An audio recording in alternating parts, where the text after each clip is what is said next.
مال کی، عبادات کی کوئی قیمت اللہ کے یہاں نہیں ہے۔ اور اس کو ایک مثال دے کر آپ کو سمجھایا گیا تھا کہ اگر آپ صرف ایک زیرو لکھیں، سبھی کو یاد ہوگا میرے خیال سے، ایک زیرو لکھیں تو زیرو کی کوئی قیمت نہیں، دو زیرو لکھیں ان کی کوئی قیمت نہیں، تین زیرو لکھیں کوئی قیمت نہیں۔ لیکن اگر آپ اس کے لیفٹ میں بائیں طرف اگر آپ کوئی نمبر ڈال دیں، ایک نمبر ڈال دیں، تو جو تین زیرو تھے وہ 1000 ہو گئے۔ تو اسی طرح سے اعمال اور عقائد کی حیثیت ہے کہ جب تک عقائد صحیح نہ ہوں، دل کا یقین صحیح نہ ہو، یعنی اللہ کو جس طرح ماننا ہے اس طرح نہ مانا جائے۔ قرآن نے اللہ کے تعلق سے جو عقائد بیان کی ہیں، جب تک ان عقائد کو نہ مانا جائے اس وقت تک اعمال کی کوئی حیثیت نہیں ہے۔ انہی عقائد میں سے جن کو قرآن نے بیان کیا ہے اور جن کے بغیر اعمال درست نہیں ہو سکتے، جن کے بغیر اعمال قبول نہیں ہو سکتے، انہی عقائد میں سے ایک عقیدہ ہے جس کو قرآن نے بیان کیا ہے۔ 27ویں پارے کی ایک آیت ہے، سورہ رحمان کی آیت ہے، اعوذ باللہ من الشیطان الرجیم، بسم اللہ الرحمن الرحیم، کل من علیہا فان وَيَبْقَى وَجْهُ رَبِّكَ ذُو الْجَلَالِ وَالْإِكْرَامِ۔ یہ ایک عقیدہ ہے جس کو قرآن نے بیان کیا ہے، جس کا حاصل یہ ہے کہ ما سوى اللہ، اللہ کے علاوہ جو کچھ ہے، جو موجود ہے اس کو ختم ہونا ہے، اس کو فنا ہو جانا ہے، وہ انسان ہو یا غیر انسان ہو۔ یہاں تک کہ تمام فرشتے جن کو اللہ نے بنایا ہے، ایک وقت آئے گا کہ ان پر بھی موت طاری ہوگی۔ تو باقی رہنے والی ذات، ہمیشہ باقی رہنے والی ذات صرف اور صرف اللہ تبارک و تعالیٰ کی ہے۔ اللہ تبارک و تعالیٰ کے سوا کوئی ذات ایسی نہیں ہے جو ہمیشہ قائم اور باقی رہنے والی ہو۔ یہ ایک بنیادی عقیدہ ہے۔ اگر اس عقیدے کے اندر کچھ خلل ہے، یہ عقیدہ اگر صحیح نہیں ہے تو پھر ایمان قابل اعتبار نہیں ہے، اور جب ایمان قابل اعتبار نہیں، عقیدہ صحیح نہیں، تو پھر نماز، روزہ، زکوٰۃ، حج، تلاوت، تسبیح، جتنے اعمال ہیں ان اعمال کا کوئی صلہ پھر اللہ کے یہاں نہیں، وہ اعمال قابل قبول نہیں ہیں۔ اسی طرح گزشتہ ہفتے ہم نے آپ کو بتایا تھا جو ایک عقیدہ قرآن نے بیان کیا ہے، اللہ کی ایک صفت بیان کی ہے، سورہ اخلاص جس کو ہم کہتے ہیں، 30ویں پارے کی چھوٹی سی سورت ہے، اعوذ باللہ من الشیطان الرجیم، بسم اللہ الرحمن الرحیم، قل هو اللہ احد اللہ الصمد لم یلد ولم یولد ولم یکن لہ کفوا احد۔ پچھلے ہفتے اس کو بیان کیا تھا۔ اس صورت میں اللہ کی 4 صفتیں بیان کی گئی ہیں، 4 باتیں اللہ کے تعلق سے بیان کی گئی ہیں، اور ان چاروں کا ماننا، ان پر یقین رکھنا ضروری ہے۔ اگر کوئی شخص اللہ کو مانتا ہے، اللہ کے نبی کو مانتا ہے، لیکن اس صورت میں جن صفات کو بیان کیا گیا ہے ان کو نہیں مانتا، تو اس کا ایمان قابل اعتبار نہیں ہے۔ پہلی صفت فرمایا قل هو اللہ احد، اے نبی آپ فرمائیے، آپ لوگوں سے کہیے، لوگوں سے بتائیے، اللہ ایک ہے، وہ یگانہ ہے، یکتا ہے، بے مثل ہے۔ اور بے مثل کس طرح سے ہے اس کو قرآن نے آگے بیان کیا ہے۔ کیونکہ بہت ساری چیزیں دنیا میں ایسی ہوتی ہیں جن کو ہم کہتے ہیں یہ بے مثل ہے، اس کی کوئی مثال نہیں ہے، یہ یکتا ہے دنیا کے اندر، یہ منفرد ہے.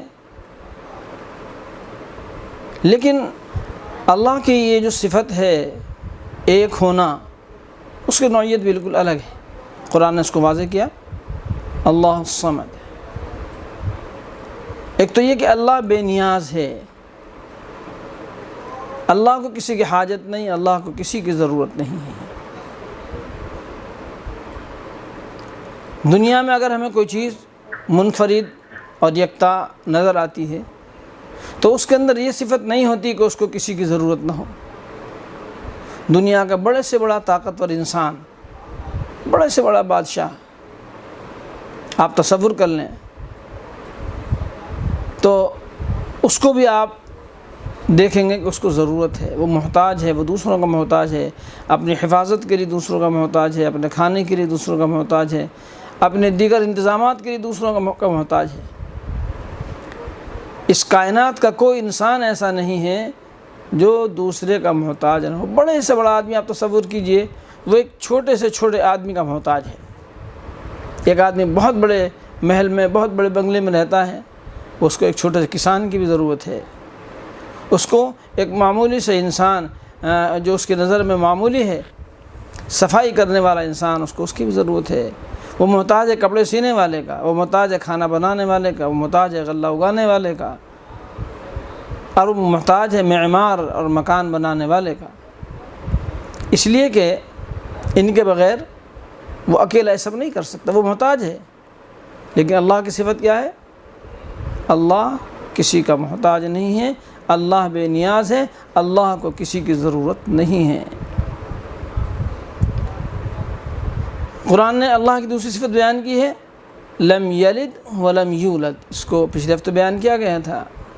اللہ کی صفت یہ ہے کہ اللہ پیدا نہیں ہوا، نہ اس سے کوئی پیدا ہوا، نہ وہ کسی سے پیدا ہوا،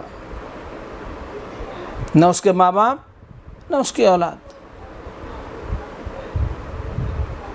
اہل کتاب کہا جاتا ہے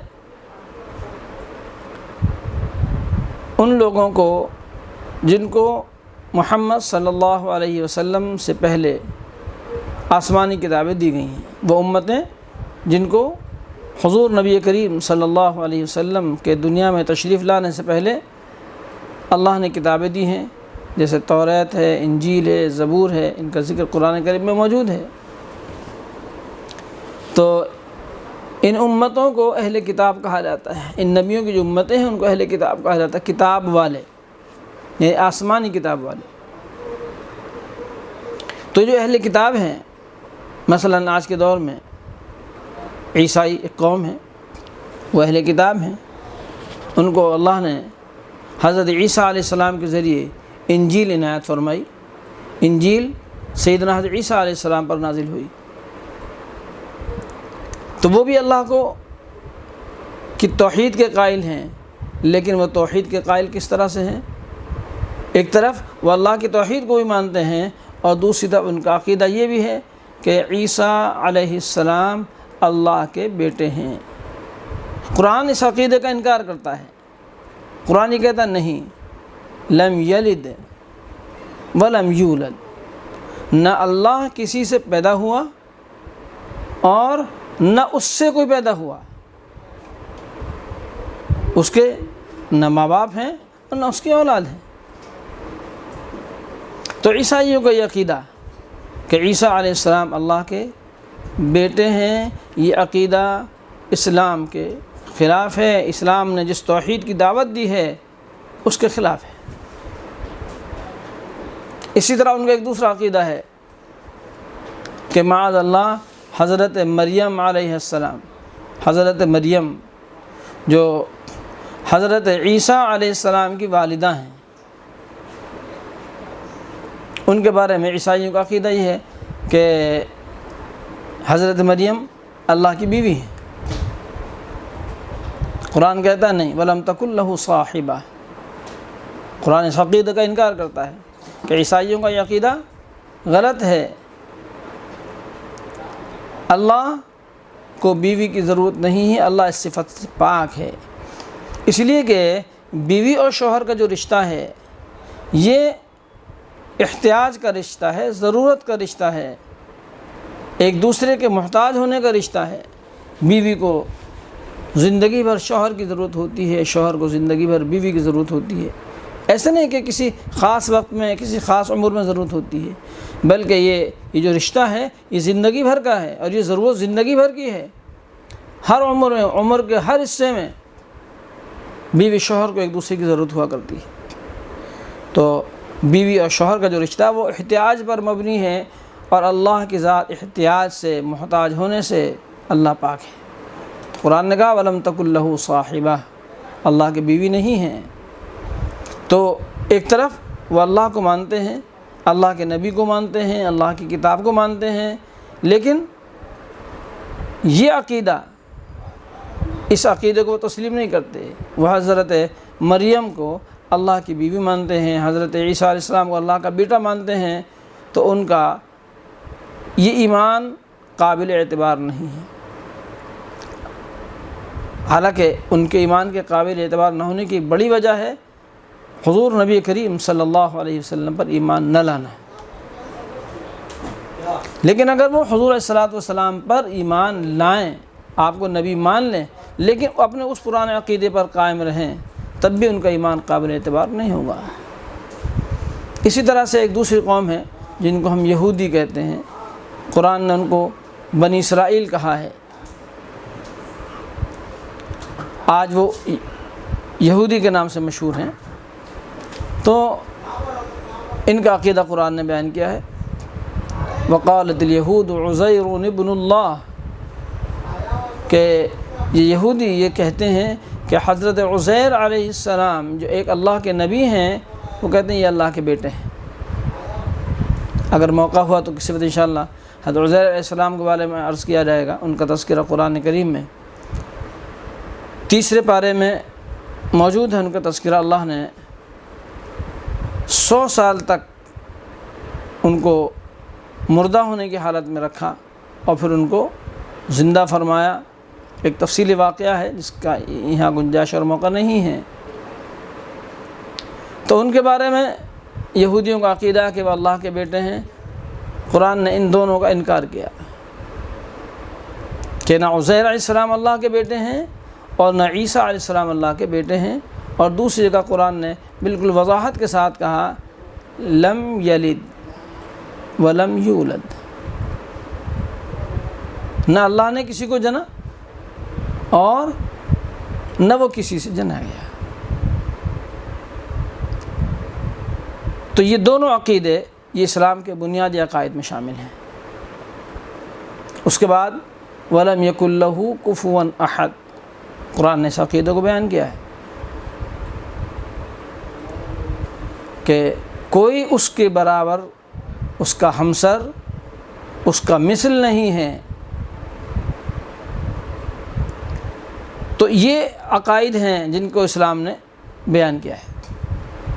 اسی طرح قرآن نے ایک عقیدہ پیش کیا ہے، اور وہ ایسا عقیدہ ہے، ایسا یقین ہے کہ وہ اگر انسان کا بن جائے تو پوری دنیا سے یا ہر اس شخص سے جس کا یہ عقیدہ ہو، برائی، منکر، دوسرے الفاظ میں آپ کو یہ کرپشن، جرائم بالکل ختم ہو جائیں۔ قرآن نے ایک ایسا نظریہ پیش کیا ہے اور ایسے ایک عقیدہ پیش کیا ہے کہ اگر اس عقیدے پر لوگ آ جائیں، اس عقیدے کو تسلیم کر لیں اور اس عقیدے کا استحضار ہو جائے، استحضار کا مطلب یاد رکھنا، اس بات کو یاد رکھنا۔ ان اصطلاحات کو بھی آپ کو سمجھنا اور یاد رکھنا چاہیے۔ دیکھیں، ایک تو ہوتا ہے کوئی چیز ہمیں معلوم ہے، وہ صرف نالج کے درجے میں ہے، اور ایک ہوتا ہے ہر وقت اس بات کا دھیان رکھنا۔ تو جس بات کا ہم ہر وقت دھیان رکھتے ہیں اس کو کہا جاتا ہے استحضار، وہ بات ذہن میں حاضر رہے۔ تو اسلام نے ایک ایسا عقیدہ پیش کیا ہے کہ اگر لوگ اس عقیدے کو قبول کر لیں تو پھر اس دنیا سے کرپشن اور برائی اور جرائم بالکل ختم ہو جائیں گے، اور اگر کسی سے کوئی غلطی ہو بھی جائے گی، سرزد اگر کوئی غلطی ہو جائے گی تو فوری طور پر توبہ کرے گا، اس غلطی پر وہ قائم نہیں رہ سکتا۔ وہ عقیدہ کیا ہے؟ قرآن نے بار بار کہا، آپ حضرات نے قرآن پڑھا ہوگا، ہماری بہنوں نے، قرآن میں جگہ جگہ آتا ہے اللہ کے بارے میں سمیع، اللہ کے ناموں سے ایک نام ہے سمیع، ایسے ہی اللہ کے ناموں سے ایک نام ہے بصیر، یہ دو اللہ کے نام ہیں، سمیع اللہ کا نام ہے اور بصیر یہ بھی اللہ کا نام ہے، یہ دو اللہ کی صفتیں ہیں۔ سمیع کے معنی سننے والا، دیکھیں ایک تو ہوتا ہے سامع، عربی میں ایک ہوتا ہے سامع، سامع اس کو کہا جاتا ہے جو کسی چیز کو بر وقت سن رہا، اس کو سامع کہا جاتا ہے، اس کو سمیع نہیں کہا جاتا۔ مثال کے طور پر آپ اس وقت میری بات کو سن رہے ہیں تو آپ سامع ہیں، اور جو نہیں اس وقت سن رہے، کسی کی بات آدمی تنہائی میں بیٹھا ہے، خاموش بیٹھا ہے، تو وہ سامع نہیں ہے۔ اور ایک ہوتا ہے سمیع، سمیع کے معنی یہ ہے کہ وہ ہر وقت ہر ایک کی بات سنتا ہے۔ تو اللہ کی صفت یہ ہے کہ اللہ سمیع ہے، اللہ کا سننا کسی وقت کے ساتھ خاص نہیں ہے، ہمارا سننا اوقات کے ساتھ خاص ہے۔ ہم ایک بات سنتے ہیں تو دوسری طرف سے غفلت ہو جاتی ہے، ایک طرف اگر ہمارا دھیان ہوتا ہے دوسری طرف سے ذہن ہٹ جاتا ہے۔ اگر 4 لوگ ہمارے سامنے بیٹھ کر بات کریں تو ہم ان سے کیا کہیں گے؟ بھئی ایک آدمی بات کرو، ہم 4 لوگوں کی بات ایک ساتھ نہیں سن سکتے۔ لیکن اللہ کی صفت یہ ہے کہ اللہ ہر ایک کی بات کو ہر وقت سنتا ہے۔ ایک عقیدہ تو یہ ہے، اور دوسرا عقیدہ ہے، دوسری صفت ہے اللہ کی، اللہ کا دوسرا نام ہے بصیر، اللہ کا ایک نام ہے بصیر، بصیر کے معنی دیکھنے والا، یعنی وہ اللہ ہر وقت ہمیں دیکھ رہا ہے، ہم ہر وقت اللہ کی نظر میں ہیں، ہم ہر وقت اللہ کے علم میں ہیں، ہمارا کوئی کام کوئی عمل وہ چاہے تنہائی میں ہو چاہے دوسروں کے سامنے ہو، وہ اللہ کے سامنے ہے، اللہ کے علم میں ہے۔ تو یہ 2 عقیدے اسلام کے ایسے بنیادی عقیدے ہیں کہ اگر ان 2 عقیدوں کو لوگ قبول کر لیں اور ان 2 عقیدوں پر آ جائیں تو پوری دنیا کی اصلاح ہو جائے، اور اس دنیا سے جرائم اور کرپشن اور ہر قسم کی برائی بالکل مٹ جائے۔ کیونکہ جب ہمارا عقیدہ یہ ہوگا، ہمارا یقین یہ ہوگا، یقین تو ہے ساتھ میں استحضار بھی ہو، یعنی ہمیں یہ بات یاد بھی رہے کہ اللہ ہمیں دیکھ رہا ہے، جب ہمارا یقین ہوگا اللہ مجھے دیکھ رہا ہے، تو بتائیے اس وقت میں کوئی چور چوری کرے گا؟ شراب پینے والا شراب پیے گا؟ نہیں کر سکتا ہے۔ کوئی اور غلط کام کرنے والا غلط کام نہیں کر سکتا ہے، اس لیے کہ اس کو اس بات کا استحضار ہے کہ اللہ مجھے دیکھ رہا ہے، اللہ کے علم میں ہوں، میں جو کچھ کر رہا ہوں اللہ کو اس وقت معلوم ہے میں کیا کر رہا ہوں، میں کیا سوچ رہا ہوں، میں کیا بول رہا ہوں، اور اللہ اس پر مجھے جزا دے گا، اللہ اس پر مجھے بدلہ بھی دے گا۔ آج کی دنیا میں دیکھیے اس بات کو سمجھنا بہت آسان ہے، ہم کسی جگہ جاتے ہیں، کسی آفس میں جاتے ہیں، کسی اور جگہ جاتے ہیں، وہاں لکھا ہوتا ہے آپ کیمرے کی زد میں ہیں، آپ کیمرے کے سامنے ہیں، آپ کیمرے کی رینج میں ہیں، مختلف الفاظ لوگ لکھواتے ہیں۔ ہمیں یہ احساس ہو گیا کہ ہم پر کیمرہ لگا ہوا، وہ کیمرہ ہمیں نظر نہیں آ رہا ہے، لیکن ہمارے علم میں یہ بات آ گئی کہ کوئی خفیہ آنکھ ہمیں دیکھ رہی ہے، ہمارا چلنا پھرنا اٹھنا بیٹھنا، کسی چیز کو ہاتھ لگانا، سب کچھ ریکارڈ ہو رہا ہے۔ اب بتائیے اس وقت میں ہماری کیفیت کیا ہوتی ہے؟ بہت سارے وہ کام جو ہم شاید کیمرے کے سامنے نہ ہوں تو شاید کر لیں، ہم اس وقت ان کاموں کو نہیں کرتے۔ کیوں؟ صرف اس لیے کہ کوئی دیکھ رہا ہے، کسی نے کیمرہ ہمارے پر لگایا ہوا ہے، تو دنیا کے اس کیمرے سے اگر ہم بہت سی کاموں سے رک سکتے ہیں، جب اللہ کے دیکھنے کا ہمیں یقین ہوگا تو پھر بھلا کسی انسان سے برائی کیسے ہو سکتی ہے؟ نہیں ہو سکتی۔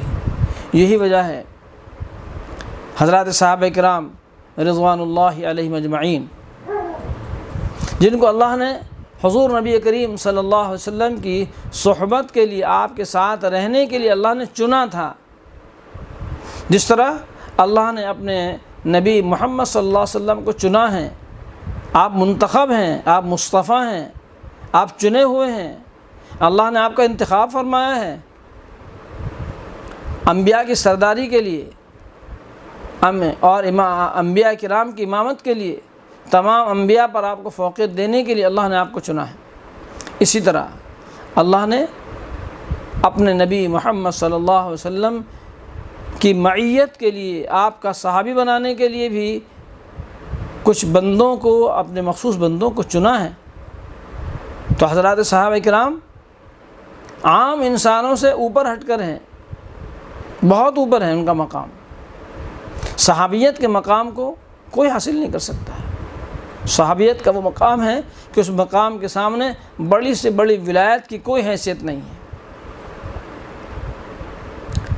تو حضرات صحابہ کرام رضوان اللہ علیہم اجمعین بہرحال انسان تھے، ان سے کسی سے اگر کوئی غلطی ہوئی تو فوراً تائب ہو کر اللہ کے رسول صلی اللہ علیہ وسلم کی بارگاہ میں حاضر ہو گئے۔ کیوں؟ کون سی الگ سے ان کے اندر کوئی چیز تھی؟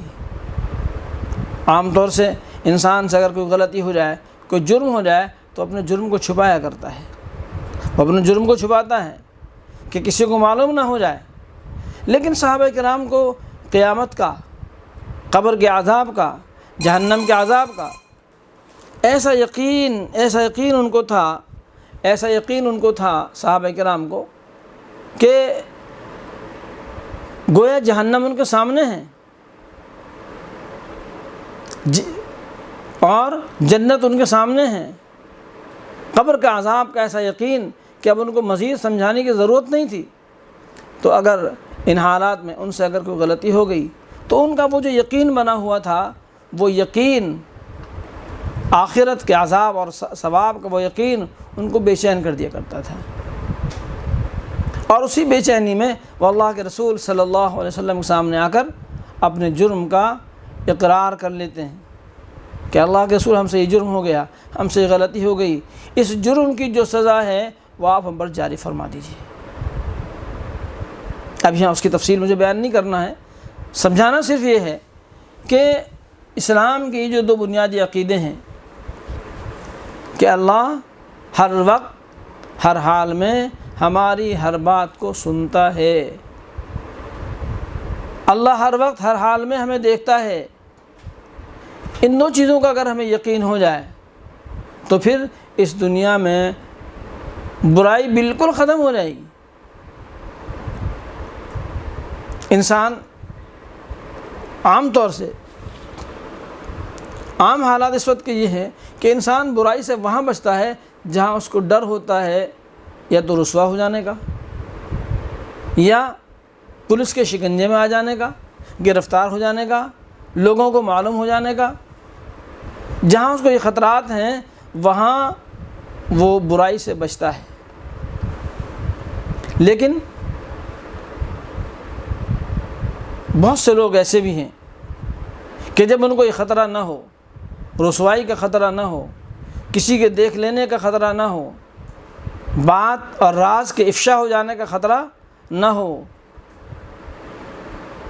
پولیس تک معاملے کے پہنچ جانے کا خطرہ نہ ہو، تو پھر وہ بلا تکلف جرائم کا ارتکاب کر لیتے ہیں۔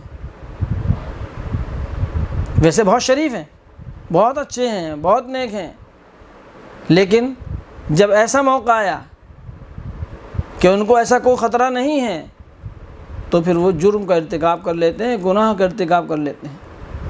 اس کی وجہ صرف وہی ہے کہ وہ جو عقیدہ ہے اللہ کے بصیر ہونے کا، اس کا استحضار نہیں ہے، وہ یاد نہیں رہا، وہ بات ذہن سے ہٹ گئی۔ اگر وہ بات یاد ہو تو جیسے میں نے کیمرے کی مثال دی ہے، جب آدمی کو احساس ہوتا ہے مجھ پر کیمرہ لگا ہوا ہے تو پھر وہ کسی جرم کا ارتکاب نہیں کیا کرتا۔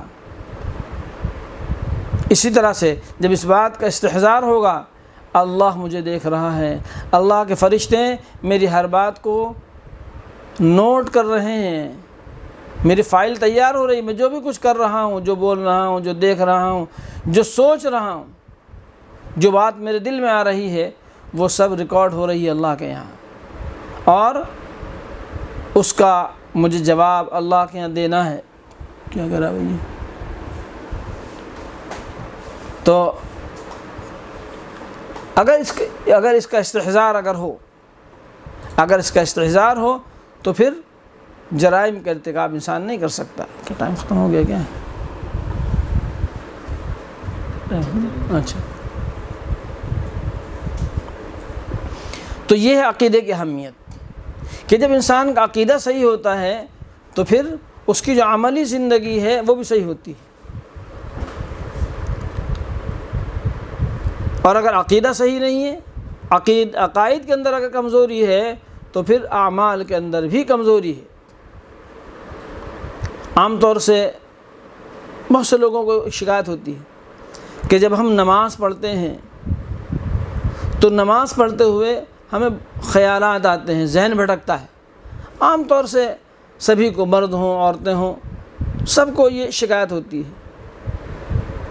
اس سلسلے میں ایک بات تو پہلے سمجھ لیں کہ خیال کا بھٹکنا، خیالات کا آنا الگ چیز ہے اور لانا الگ چیز ہے۔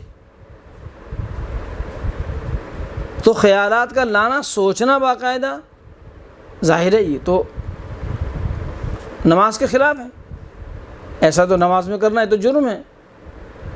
ہاں، از خود کوئی بات اگر ذہن میں آ گئی اور ذہن تھوڑا سا ہٹ گیا، ذہن ادھر چلنے لگا، تو اس سے نماز کے اندر کوئی کمی نہیں آتی، نماز ادا ہو جاتی ہے۔ اب یہ ایک بات میں اور عرض کر دوں کہ یہ ہوتا کیوں ہے، نماز میں ہمارے خیالات بھٹکتے کیوں ہیں؟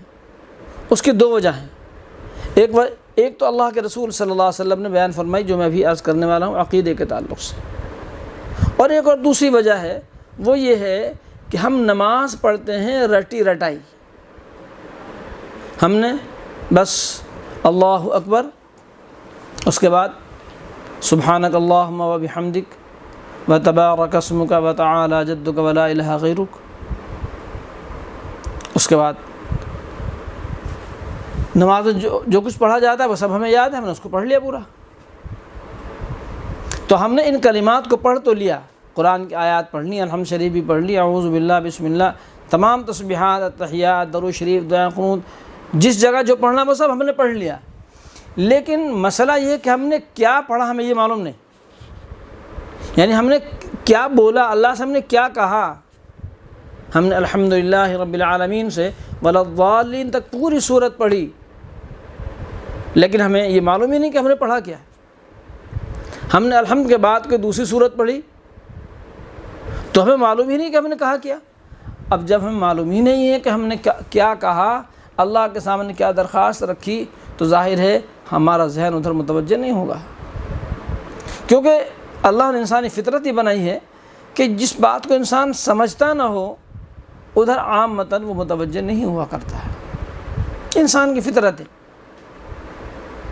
تو ایک حل تو اس کا یہ ہے، ان خیالات کے دور کرنے کا جو نماز میں آتے ہیں ان کا ایک حل تو یہ ہے کہ ہم نماز میں پڑھے جانے والے جو صورتیں ہیں، تسبیحات ہیں، اور درود شریف ہے، دعا قنوت ہے، اور ثنا ہے، قرآن کریم کی کم از کم کچھ صورتیں، الحمد شریف، ان کو ماں ترجمہ اور تفسیر کے یاد کریں۔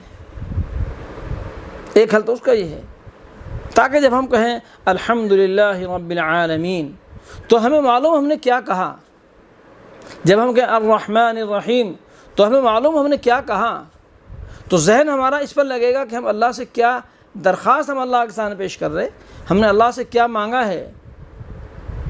اللہ سب نے کیا کہا ہے، کأنک تراہ فإن لم تکن تراہ فإنہ یراک. ایک لمبی حدیث شریف ہے، حدیث جبریل کے نام سے مشہور ہے. جو حصہ میں نے پڑھا ہے چھوٹا سا، اس کا مطلب یہ ہے اللہ کے رسول صلی اللہ علیہ وسلم امت کو ایک تعلیم دیتے ہیں. آپ اپنی امت کو ایک عبادت کرنے کا، عبادت میں خشوع پیدا کرنے کا اور عبادت کو صحیح انداز سے ادا کرنے کا اللہ کے رسول صلی اللہ علیہ وسلم ایک طریقہ ارشاد فرماتے ہیں. فرمایا ان تعبد اللہ کأنک تراہ، ہم اللہ کی عبادت اس طرح کرو گویا کہ تم اللہ کو دیکھ رہے ہو. اللہ تمہارے سامنے ہے. یقیناً جب ہمارے تصور ہوگا کہ میں اللہ کو دیکھ رہا ہوں، اور آپ نے کیا فرمایا، کأنک تراہ، گویا کہ تم دیکھ رہے ہو. اس لیے کہ اس دنیا میں ان آنکھوں سے اللہ کو نہیں دیکھا جا سکتا، یہ بھی عقیدے کا ایک حصہ ہے.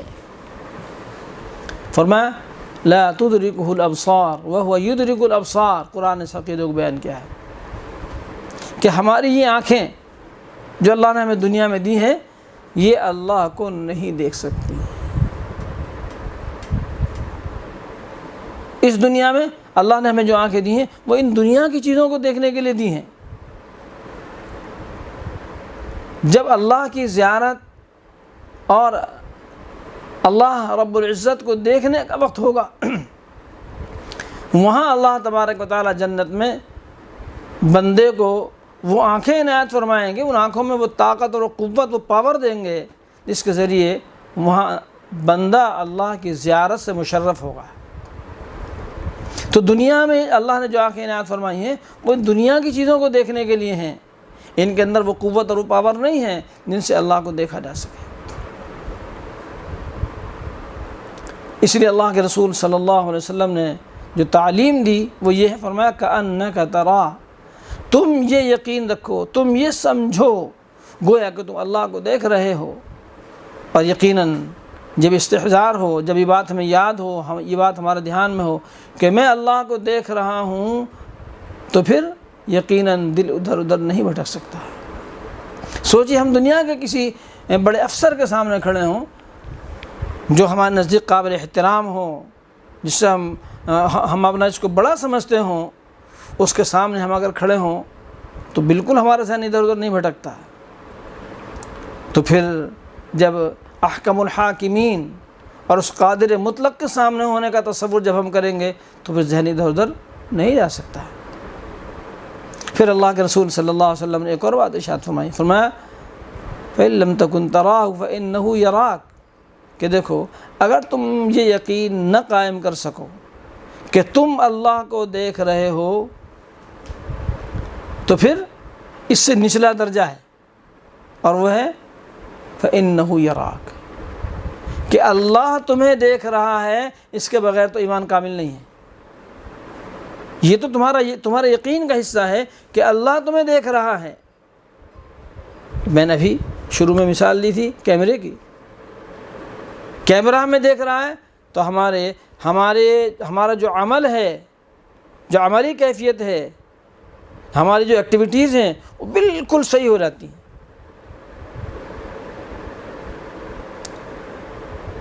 اسی طرح سے جب ہمارا یقین یہ ہوگا انہ یراک، کہ اللہ مجھے دیکھ رہا ہے، ہر بندہ سمجھے گا اللہ مجھے دیکھ رہا ہے، تو پھر اب ظاہر ہے نہ وہ کھڑے ہو کر پانی پیے گا، اس کو معلوم ہے کہ میرے اللہ نے مجھے منع کیا ہے، اللہ کے نبی محمد صلی اللہ علیہ وسلم نے مجھے منع کیا ہے. اس کو معلوم ہوگا میرا اللہ مجھے دیکھ رہا ہے، وہ کسی کی چیز کو بغیر اجازت کے ہاتھ نہیں لگائے گا. اس کو معلوم ہوگا میرا اللہ مجھے دیکھ رہا ہے تو میری نظر کہاں ہے، میرا اللہ مجھے دیکھ رہا ہے. اس کی نظر پھر غلط چیزوں پر نہیں پڑے گی.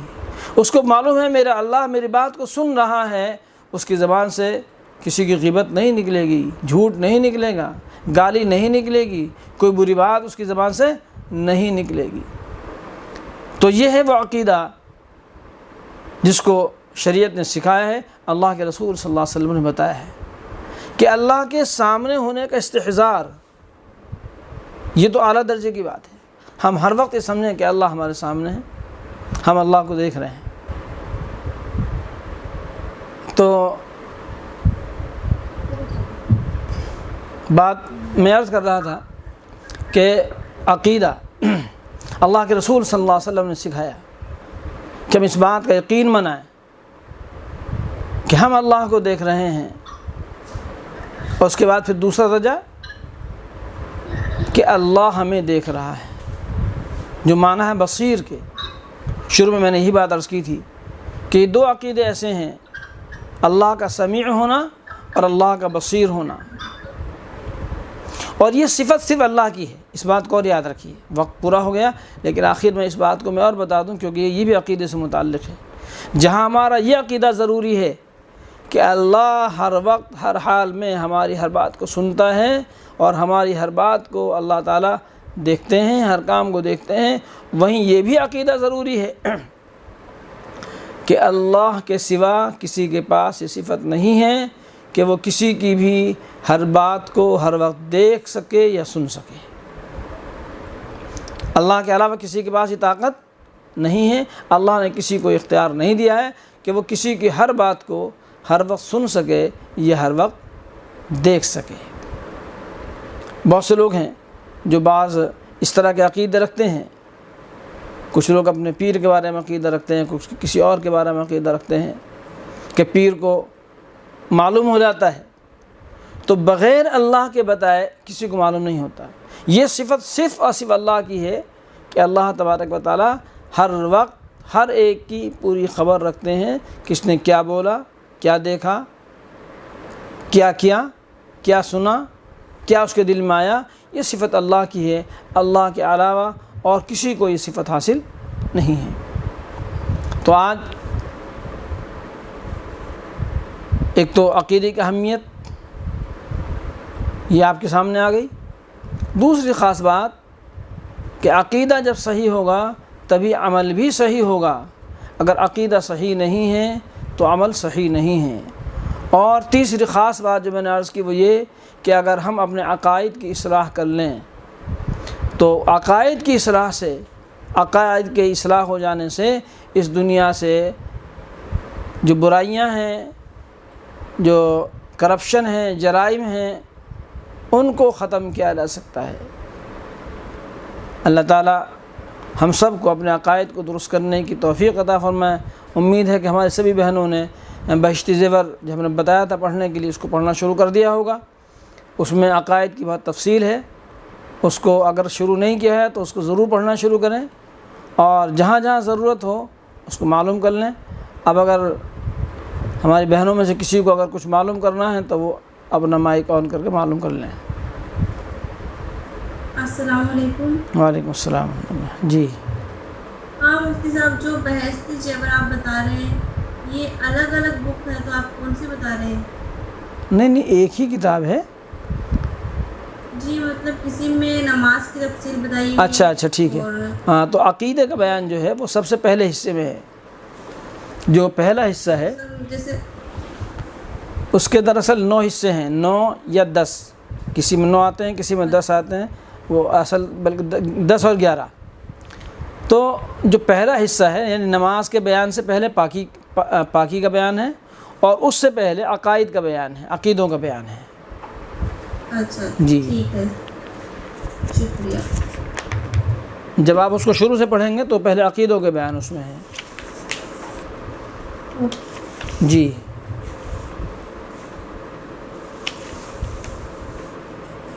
السلام علیکم۔ وعلیکم السلام ورحمۃ اللہ۔ جی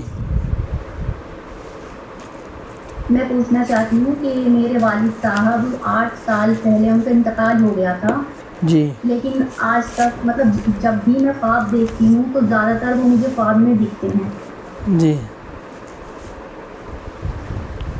جی بتائیے آگے کیا کہنا۔ جب بھی میں مطلب 8 سال ہو گئے میرے والد صاحب کو، جی اور اب جب بھی میں خواب دیکھتی ہوں زیادہ تر ہر روز، یا جب بھی مجھے جتنے بھی یاد رہتے ہیں جی تو وہ ہمیشہ مجھے دکھتے ہیں۔ یہ تو کوئی ایسی خاص بات نہیں ہے، تو آپ کی محبت اور تعلق کی علامت ہے۔ آپ کو والد صاحب سے بہت محبت ہے، اور اس کا حق یہ ہے کہ آپ روزانہ ہر نماز کے بعد کوشش کریں کہ سورہ اخلاص قل هو اللہ احد جو سورت ہے اس کا نام سورہ اخلاص ہے، قل هو اللہ احد اللہ الصمد لم یلد ولم یولد ولم یکن لہ کفوا احد، یہ ایک سورت 1/3 قرآن کے برابر ہے۔ تو آپ کوشش یہ کریں کہ ہر نماز کے بعد جو ہے 3 بار اس سورت کو پڑھ کر والد صاحب کے لیے اصال ثواب کر دیا کریں۔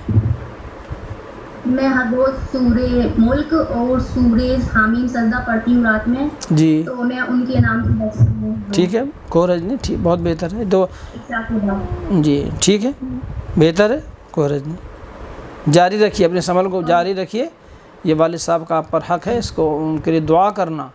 دیکھیے جب والدین اس دنیا سے چلے جاتے ہیں تو ان کے کچھ حق اولاد پر باقی رہتے ہیں، ان میں سے ایک حق یہ بھی ہے کہ ان کے لیے اولاد ہمیشہ دعا کرتی رہے۔ قرآن کریم میں اللہ تبارک و تعالیٰ نے دعا سکھائی اولاد کو کہ وہ دعا میں یوں کہیں رب ارحمہما کما ربیانی صغیرا، کہ اللہ میرے والدین پر رحم فرما، ان پر شفقت فرما، جس طرح انہوں نے بچپن میں مجھے پالا ہے، میری تربیت کی ہے۔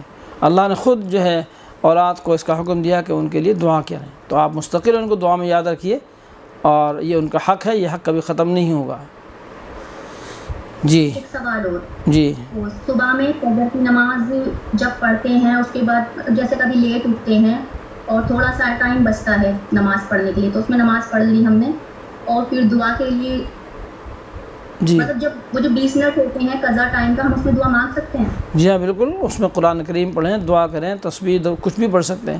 سورج نکلنا جہاں شروع ہوتا ہے اس سے لے کر تقریباً 15-20 منٹ تک صرف نماز پڑھنا منع ہے، نماز نہیں پڑھ سکتے، باقی جتنی دعائیں ہیں، قرآن کریم کی تلاوت ہے، وہ سب عبادتیں کی جا سکتی ہیں، کوئی حرج نہیں ہے۔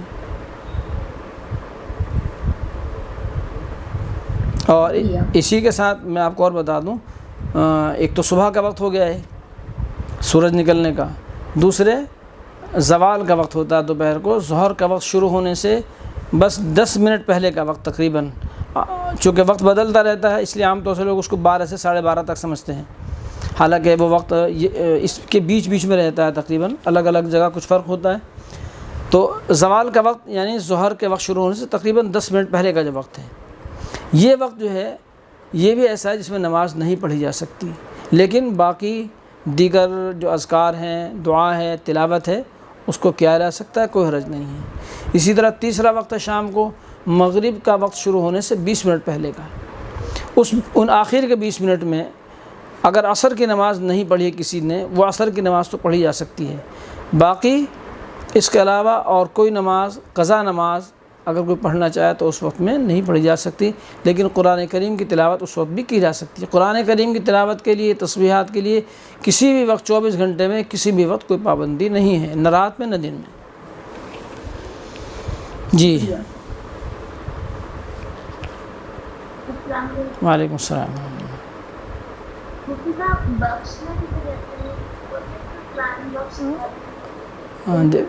دیکھ بخشنے کا مطلب ہوتا ہے دینا، یعنی ہم نے قرآن کریم کی تلاوت کی یا اور کوئی نفلی عبادت کی تو اس کا ہمیں اختیار دیا ہے اللہ تبارک و تعالیٰ کی طرف سے، یہ کہ ہم چاہیں تو اس کے ثواب میں کسی اور کو شریک کر لیں، کسی اور کو ثواب دے دیں۔ قرآن کریم ہم نے پڑھا، ہم اس کا ثواب، اے اللہ ثواب آپ فلاں کو عنایت فرما دیں، ہم نے کوئی صدقہ کیا، اس کا ثواب اے اللہ فلاں کو دے دیں، اس نیت کرنے کو بخشنا کہتے ہیں۔ بخشنے کا مطلب ہوتا ہے کسی کو عطیہ کر دینا، دے دینا، جس کو آپ اور آسان الفاظ میں گفٹ کہہ سکتے ہیں آپ۔ جی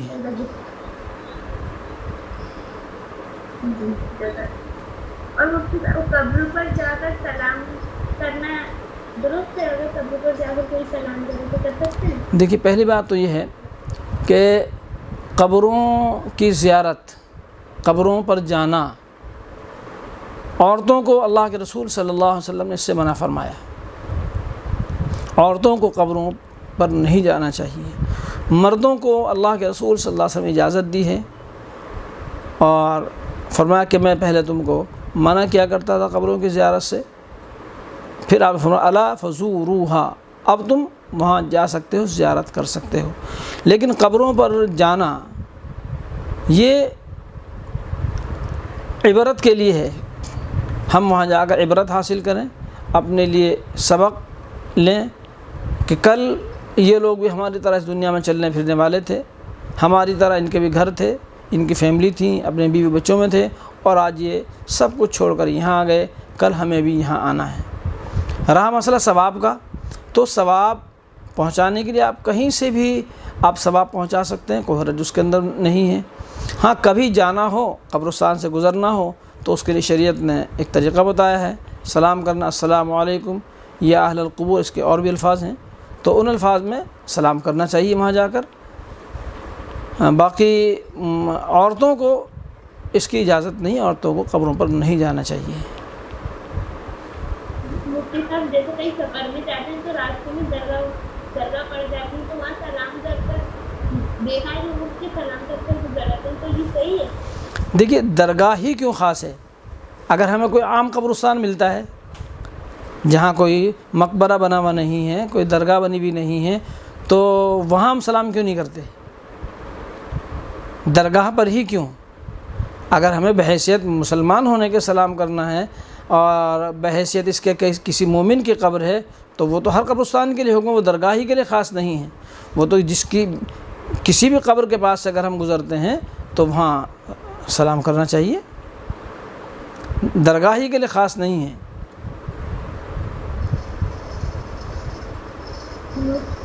تو جو قبر میں کیا وہ سلام کا جواب دیتے ہیں؟ ٹپیکل ہے،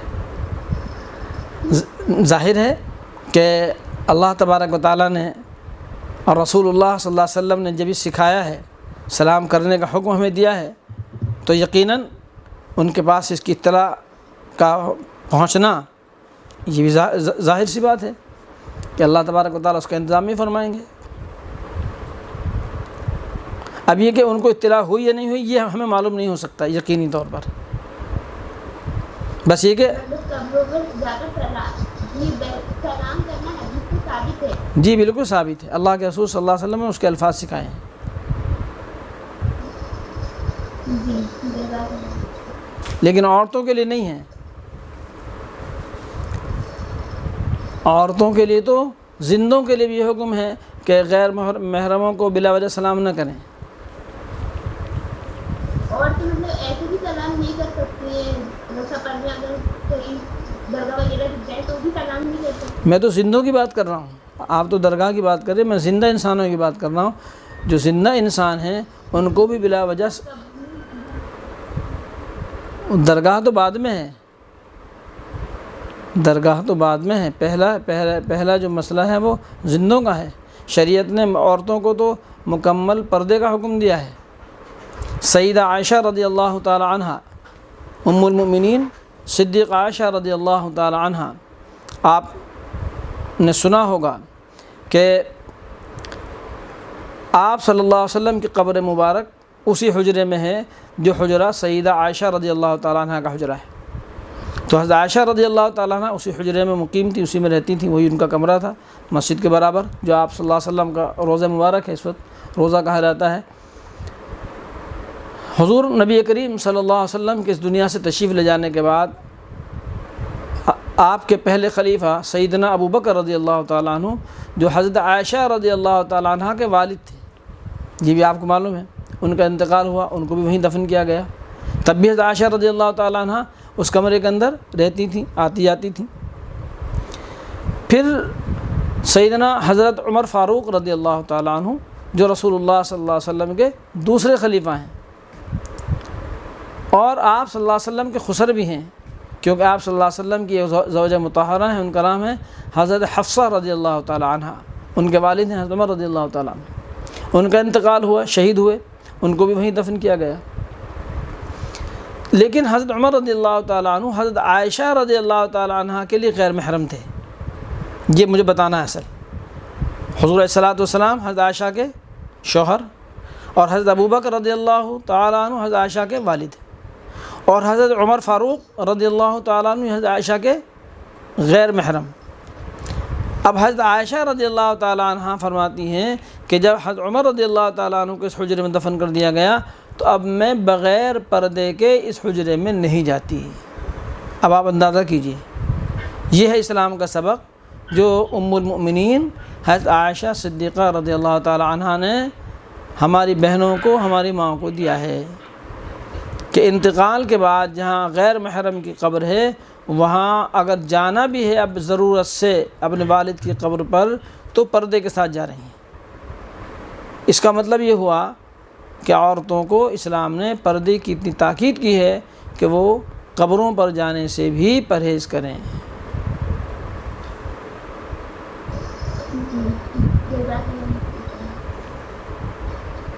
جی